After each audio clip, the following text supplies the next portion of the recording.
ତୁଳସୀ arts art class 5 ରଙ୍ଗ ବିଷୟରେ ସବୁକିଛି। Colour sense. ରଙ୍ଗ ହେଉଛି ଦୁଇ ପ୍ରକାରର, କ୍ରୋମାଟିକ୍ କଲର୍ ଆଉ ଆକ୍ରୋମାଟିକ୍ କଲର୍। କ୍ରୋମା ମାନେ ପିଗମେଣ୍ଟ, କ୍ରୋମାଟିକ୍ କଲର୍ ଭିତରେ ଆସୁଛି ପ୍ରାଇମେରୀ କଲର୍। ଫାଇନ୍ ଆର୍ଟରେ ପ୍ରାଇମେରୀ କଲର୍ ହେଉଛି ତିନିଟା, ରେଡ୍, ୟେଲୋ ଆଉ ବ୍ଲୁ। ଏଇ ତିନୋଟି କଲର୍କୁ ନେଇକି ବାକି ସବୁ କଲର୍ ତିଆରି ହୁଏ। ଏଗୁଡ଼ିକୁ ଅରିଜିନାଲ କଲର୍ କୁହାଯାଏ। ପ୍ରିଣ୍ଟିଂ ଇଣ୍ଡଷ୍ଟ୍ରିରେ ପ୍ରାଇମେରୀ କଲର୍ ହେଉଛି ତିନିଟା, ସ୍ୟାନ୍, ମ୍ୟାଜେଣ୍ଟା ଆଉ ୟେଲୋ। କିନ୍ତୁ ବର୍ତ୍ତମାନ ଆମେ ଫାଇନ୍ ଆର୍ଟସ୍ ବିଷୟରେ ଡିସ୍କସନ୍ କରୁଛେ, ତେଣୁ ଆମେ କେବଳ original primary colour red, yellow ଆଉ ବ୍ଲୁକୁ ନେଇକି ଆଗେଇବା। ପ୍ରାଇମେରୀ କଲର୍ ଗୁଡ଼ିକ ପରସ୍ପର ଭିତରେ ମିଶିଲେ ସେଗୁଡ଼ିକୁ ସେକେଣ୍ଡାରୀ ବା ମିକ୍ସଡ କଲର୍ କୁହାଯାଏ। ଏକ୍ସାମ୍ପଲ୍ ହେଲା ଅରେଞ୍ଜ, ଗ୍ରୀନ୍ ଆଉ ପର୍ପଲ୍। ପ୍ରାଇମେରୀ କଲର୍ ପରେ ସେକେଣ୍ଡାରୀ। ସେକେଣ୍ଡାରୀ କଲର୍ ଗୁଡ଼ିକର ମିଶ୍ରଣ ଦ୍ୱାରା ଟର୍ସିଆରୀ କଲର୍ ବା ହ୍ୟୁଡ୍ କଲର୍ ତିଆରି ହୋଇଥାଏ। କଲର୍ରେ ହ୍ୟୁ ଅର୍ଥାତ୍ ହ୍ୱାଇଟ୍ ବା ବ୍ଲାକ୍ ଆଡିସନ୍। ଯେମିତିକି ଯଦି ପ୍ରାଇମେରୀ କଲର୍ ହେଉଛନ୍ତି ରେଡ୍, ବ୍ଲୁ ଆଉ ୟେଲୋ, ଆଉ ସେକେଣ୍ଡାରୀ କଲର୍ ହେଉଛନ୍ତି ଅରେଞ୍ଜ, ଗ୍ରୀନ୍ ଆଉ ପର୍ପଲ୍, ତେବେ ଟର୍ସିଆରୀ କଲର୍ ଭିତରେ ଆସୁଛି blue green, blue violet, red orange, yellow orange ଆଉ ୟେଲୋ ଗ୍ରୀନ୍। ଏହାପରେ ହେଉଛି ଆକ୍ରୋମାଟିକ୍ କଲର୍ ବା ଯାହାର କ୍ରୋମା ବା ପିଗମେଣ୍ଟ ନଥାଏ। ତା ଭିତରେ ଆସୁଛି ବ୍ଲାକ୍ ଆଉ ହ୍ୱାଇଟ୍। ଏ ବ୍ଲାକ୍ ଆଉ ହ୍ୱାଇଟ୍ ପରସ୍ପର ଭିତରେ ବିଭିନ୍ନ ପରସେଣ୍ଟେଜରେ ମିଶି ଡିଫରେଣ୍ଟ କଲର୍ସ ତିଆରି କରିଥାନ୍ତି। ସେଗୁଡ଼ିକ ମଧ୍ୟ ଆକ୍ରୋମାଟିକ୍ କଲର୍ ଅଣ୍ଡରରେ ଆସୁଛି। Nature and properties of colour. କଲର୍ର ବିଭିନ୍ନ ପ୍ରକୃତି। ହ୍ୟୁ ଭିତରେ ଆସୁଛି ଟିଣ୍ଟ, ସେଡ୍ ଆଉ ଟୋନ୍। କୌଣସି କଲର୍ରେ ହ୍ୱାଇଟ୍ କଲର୍ ଆଡ୍ କରି ତାକୁ ଲାଇଟର କଲେ ତାକୁ ଟିଣ୍ଟ କୁହାଯାଏ। ସେଡ୍, ବ୍ଲାକ୍ କଲର୍ ଆଡ୍ କରି ଡାର୍କର କଲେ ତାକୁ ସେଡ୍ କୁହାଯାଏ। ଯଦି କଲର୍କୁ ଆହୁରି ସାଚୁରେସନ୍ କରିବା ହୁଏ, ତାହେଲେ ବ୍ଲାକ୍ ଆଉ ହ୍ୱାଇଟ୍ ଦୁଇଟା ଯାକ ଆଡ୍ କରାହୁଏ, ଯାହାଫଳରେ ତାକୁ ଟୋନ୍ କୁହାଯାଏ। ତାର ଇଣ୍ଟେନ୍ସିଟି ବା ଡେନ୍ସିଟି ବଢ଼ିଥାଏ। ସେକେଣ୍ଡ ପ୍ରପର୍ଟି ହେଲା କ୍ରୋମା ବା ପିଗମେଣ୍ଟେଡ୍। କ୍ରୋମାଟିକ୍ ପ୍ରପର୍ଟି ବା ଆକ୍ରୋମାଟିକ୍ ପ୍ରପର୍ଟି, ଯାହା ବିଷୟରେ ଆଗରୁ କହିସାରିଛି। ତାପରେ ହେଲା ଭାଲ୍ୟୁ। ଭାଲ୍ୟୁ ମାନେ ଲାଇଟନେସ୍ ଅର୍ ଡାର୍କନେସ୍, ବ୍ରାଇଟନେସ୍ ବା କଣ୍ଟ୍ରାଷ୍ଟ।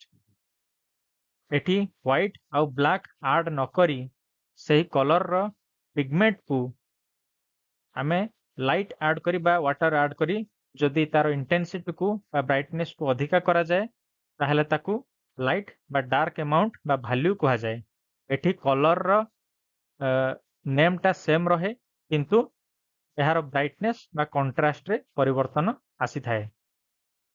ଏସବୁ କହିବାର ଉଦ୍ଦେଶ୍ୟ ହେଲା, ଯେତେବେଳେ ଆମେ କୌଣସି ଚିତ୍ରରେ ରଙ୍ଗ ଦେଉଛେ, ବେଳେବେଳେ ଆବଶ୍ୟକ ପଡ଼ିଥାଏ ଗୋଟିଏ ରଙ୍ଗରେ ରଙ୍ଗ ଦେବା। ସପୋଜ ଆପଣଙ୍କ ପାଖରେ ବ୍ଲାକ୍ କଲର୍ ଅଛି, ତ ସେ ବ୍ଲାକ୍ କଲର୍ରେ ଭାଲ୍ୟୁ ଆଡିସନ୍ କରି ତାକୁ ଲାଇଟ୍ କରି ବିଭିନ୍ନ ଜାଗାରେ ଆଉ ଡାର୍କ କରି ବିଭିନ୍ନ ଜାଗାରେ ଦେଇ ଗୋଟିଏ ଚିତ୍ର ସମ୍ପୂର୍ଣ୍ଣ ରୂପେ କରି ହେଇପାରିବ। ଯେକୌଣସି ସିଙ୍ଗଲ କଲର୍ରେ ଏହା ସମ୍ଭବ। କଲର୍ର ହ୍ୟୁ, ଭାଲ୍ୟୁ ଏବଂ କ୍ରୋମାକୁ ନେଇ ଗୋଟିଏ ଚାର୍ଟ ଆପଣମାନଙ୍କ ପାଇଁ। ଏହାକୁ ଆପଣ କଲର୍ ପ୍ରିଣ୍ଟ କରି ନିଜ ପାଖରେ ରଖିପାରିବେ। ସବୁବେଳେ ଆର୍ଟିଷ୍ଟିକ୍ ନେମ୍ ଅଫ୍ କଲର୍ସ ଗୁଡ଼ିକୁ ମନେ ରଖନ୍ତୁ। ସାଧାରଣ ହିସାବରେ ଆମେ ଯେଉଁ ରଙ୍ଗର ନାଁ ନେଉଛେ, ସେଭଳି ନାଁ ନ ନେଇ ଆମେ ଆର୍ଟିଷ୍ଟିକ୍ ନେମ୍ସ ବା କୌଣସି ଅବଜେକ୍ଟ ବା କୌଣସି ଏରିଆ ହିସାବରେ ଯେଉଁ କଲର୍ର ନାଁ ହୋଇଥାଏ, ସେହି ନାଁ ଗୁଡ଼ିକୁ ମନେ ରଖିବାକୁ ଚେଷ୍ଟା କରନ୍ତୁ। ଏହି ପେଜକୁ ମଧ୍ୟ ଆପଣ ପ୍ରିଣ୍ଟ କରିପାରିବେ। ଏଥିରେ ଗୋଟିଏ କଲର୍ ଚାର୍ଟ ଅଛି। ବିଭିନ୍ନ ପ୍ରକାରର ବେସିକ୍ କଲର୍ର ଭେରାଇଟି ଏଥିରେ ଦିଆହେଇଛି। Pink, violet, grey, green, orange, red, yellow, blue ଆଉ ବ୍ରାଉନ୍ କଲର୍ର ଅଲଗା ଅଲଗା ଭେରାଇଟି ଏଥିରେ ରହିଛି। ଏହାକୁ ଆପଣ ପ୍ରିଣ୍ଟ କରି ନିଜ ପାଖରେ ରଖିବେ। କୌଣସି ଚିତ୍ରରେ ରଙ୍ଗ ଦେବା ବେଳେ ସେହି ଚିତ୍ରରେ ଅରିଜିନାଲ କଲର୍ କିଭଳି ଅଛି, ତା ସହିତ ଏହି ଚାର୍ଟର କେଉଁ ରଙ୍ଗ ମ୍ୟାଚ୍ କରୁଛି, ଆପଣ ଚେକ୍ କରି ସେ ଅନୁସାରେ ରଙ୍ଗ ପ୍ରିପେୟାର କରି ଦେଇପାରିବେ।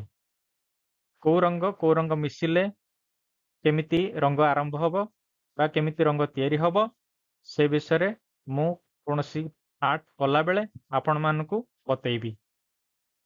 कलर चार्ट बा कलर कॉम्बिनेशन चार्ट रो आउ टिके ब्रॉड टेबल आपण मानक पई आपण याकु मध्य निज पाखरे रखि परिबे।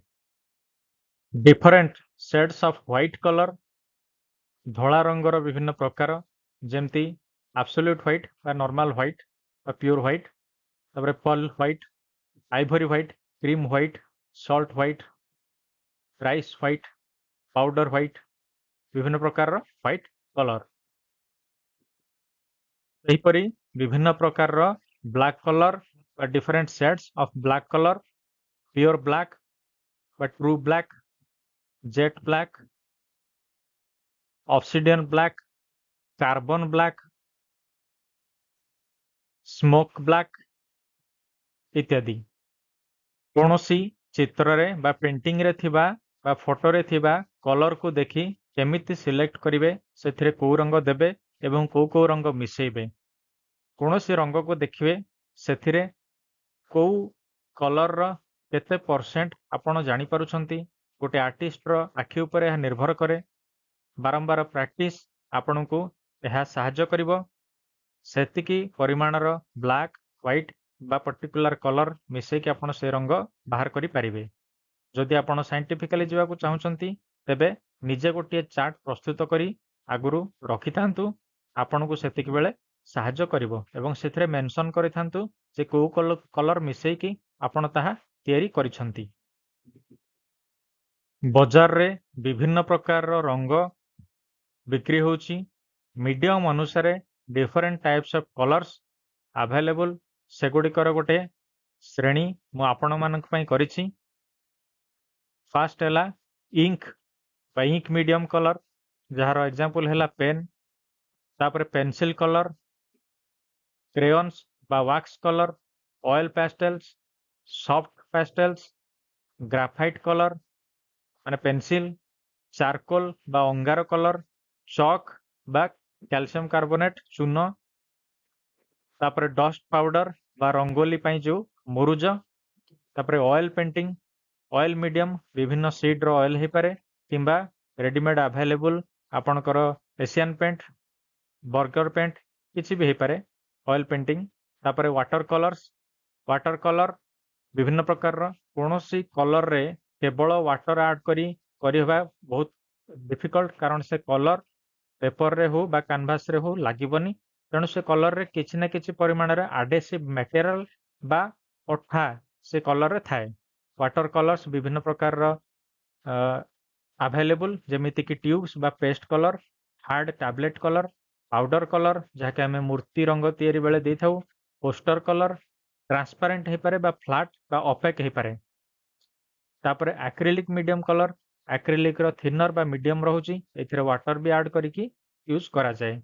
एनकॉस्टिक कलर बा बी वैक्स कलर टेम्परा एक colour fresco colour Gauss colour जोटा कि आजिकली बहुत यूज होची चाइना रे गॉस पेंटिंग तापर डिजिटल फाइन आर्ट्स आपण जाकू निजर टैब बा लैपटॉप रे बा डीजी पैनल रे आपण पेंटिंग करी पारिबे। ये होची कलर विषय रे बहुत किछि धारणा आपण मानक पई ए सब बेसिक जिंस जानिले कौनसी पेंटिंग करिबा आपण मानक पई सहज हे जिवो।